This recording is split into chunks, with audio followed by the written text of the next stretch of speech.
বান্দা যখন সেজদা দেয় তো আল্লাহ তাআলা ওই বান্দা মহব্বত করে পিঠে মাথায় কুদরতি ভাবে আল্লাহ যেন হাত বুলায়,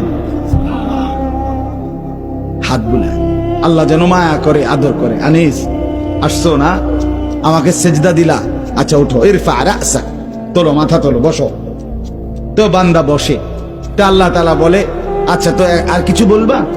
তো বান্দা বলে আত্তাহিয়াতু লিল্লাহ ওয়াসসালাওয়াতু ওয়াত-তাইয়্যিবাত। আল্লাহ বলে আচ্ছা আমার প্রশংসা করছো, ঠিক আছে, খুশি হলাম, আর কিছু? তো বান্দা এবার বলে আল্লাহুম্মা সাল্লি আলা মুহাম্মদ ওয়া আলা আলি মুহাম্মদ, মানে পুরাটা আর কি। তো এবারে আল্লাহ বলে মাশাআল্লাহ, আমার বন্ধুর প্রতি দুরূদ পড়লা, আমি তাতেও খুশি হলাম, আর কিছু বলবা? তো এবার বান্দা বলে রব্বুল আলামিন, সেজদা দিয়ে আপনার কাছে আসলাম, আপনার প্রশংসা, আপনার বন্ধুর প্রশংসা করে আপনার খুশি অর্জন করলাম।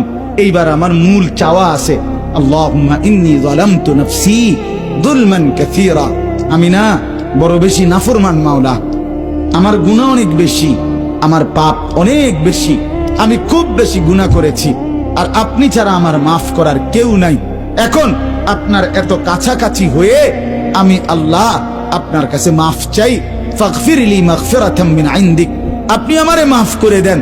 খোদার কসম, রব্বুল আলামিন বলে দরজায় দাঁড়িয়েও যদি কোনো দুনিয়ার কারো কাছে, কোনো ব্যক্তির দাতার কাছে, দুনিয়ার কোনো দানশীলের কাছে দুয়ারে দাঁড়িয়েও যদি কেউ হাত পাতে, সে তো তাকে ফিরায় দেয় না।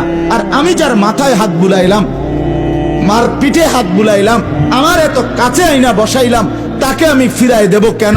যা তোকে মাফ করে দিলাম। এই জন্য নামাজের সালাম ফিরাইয়েই সে আবার হালকা আওয়াজের সাথে সাথে বলে আল্লাহু আকবার। মানে কি?